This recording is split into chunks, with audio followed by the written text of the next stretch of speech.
Alright boys, so a few days ago on Global, Merlin dropped, which I've already made a video on. I did a summon video on it as well. I did pull her, if you didn't see. But all of us JP elitists, we thought that Merlin's going to drop with Red Helbram, which he didn't. And now we assume that he's going to be on the next banner, which I don't know what the fuck it will be, since Global's kind of weird with their releases.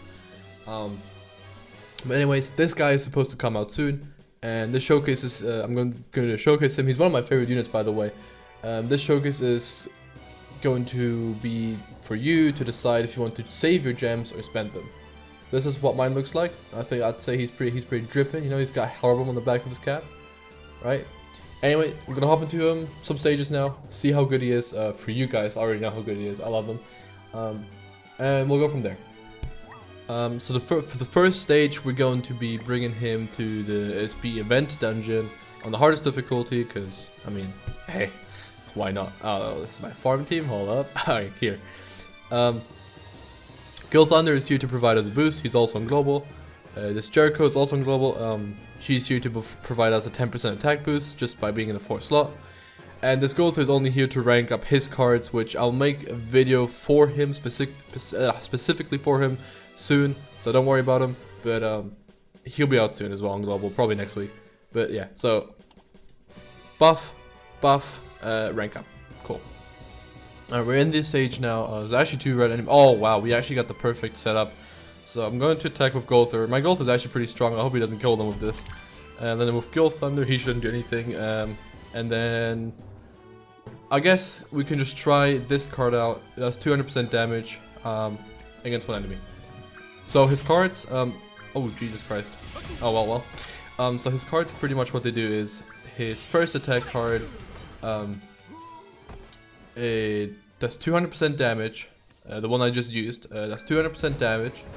Then on rank 2, it also does 200% damage, but it petrifies, kind of like King's does, pretty much the same as King.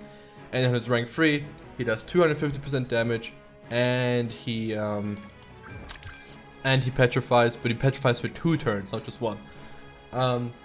And his first attack skill is, it takes 120 damage, which I don't have right now.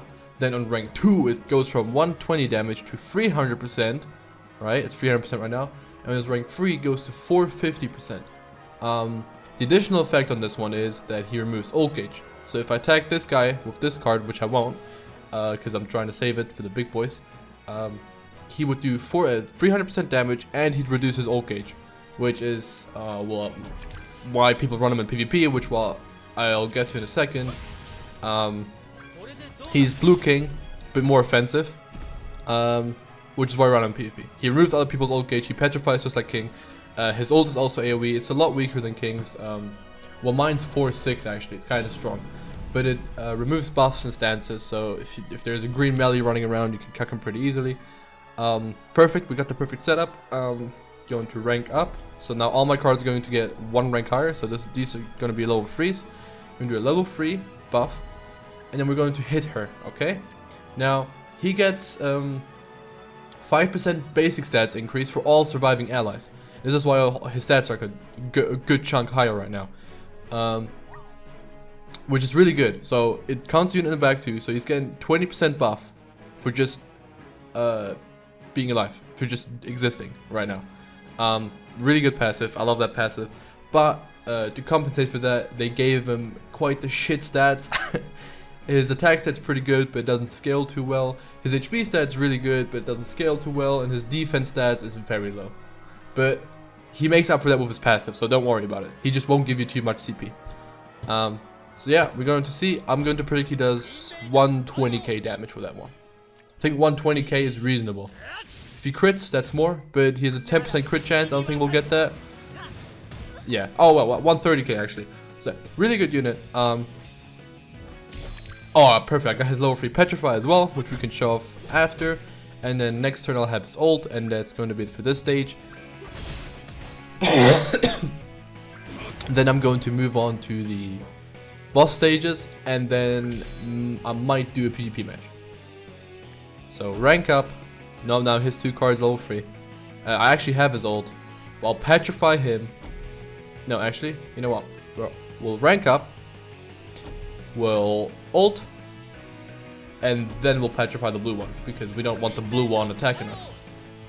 So ult, yeah, it's not that strong. 165 for an AoE, it's garbage, but isn't, yeah, there's no excuse. I actually can't make an excuse. 52k on type disadvantage with a 300%, 250% multiplier, pretty good. He does have 20% pierce rate, which is like the baseline for most units. If you have a unit with 0% pierce rate, probably a bad unit. Some people might disagree, but they're wrong. Fuck you, Joshverse. Anyways, I'm going to move on to a boss stage now, and then I'll do PvP.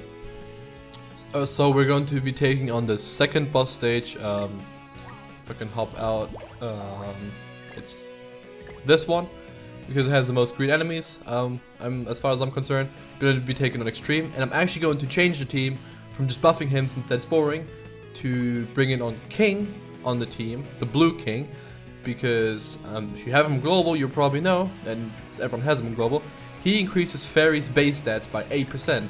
So if you pair him up with Helbram, you get what people call Kingbram, and he just gets stupid good stats. Also,